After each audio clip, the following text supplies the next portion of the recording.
Why Venezuela matters. Today, we focus on a growing security challenge in America's near abroad. The regime of Nicolás Maduro is no longer viewed in Washington as a distant regional problem, but as a direct national security concern for the United States. This is not about ideology. It is about crime, instability, geography, and power.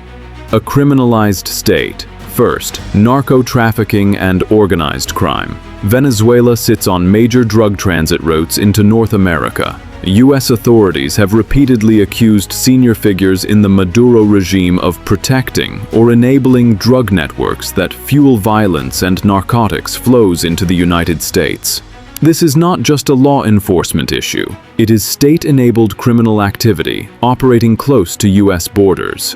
State collapse, regional consequences. Second, state failure. Venezuela's institutional and economic collapse has triggered one of the largest migration crises in the world. Millions have fled, destabilizing neighboring countries and placing sustained pressure on U.S. border systems. Internal collapse has become an external security burden.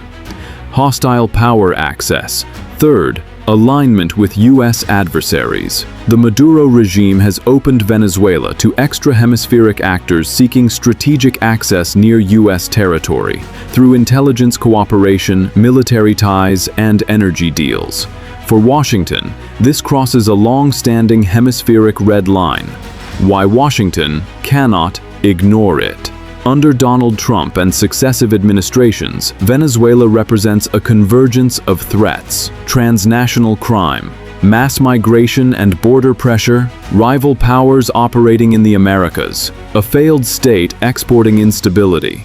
This is why Venezuela now sits squarely within the Western Hemisphere priority of U.S. national security planning. What the U.S. can do next? What more can Washington do? First, target the regime, not the population. Tightening pressure on elites, illicit oil networks, and financial enablers. Second, enforce maritime and airspace controls, raising the cost of drug trafficking and sanctions evasion without triggering full-scale war. Third, build regional alignment, because no strategy succeeds without Latin American partners. And finally, pair pressure with political off-ramps, pathways that divide regime insiders from the top leadership. The strategic bottom line.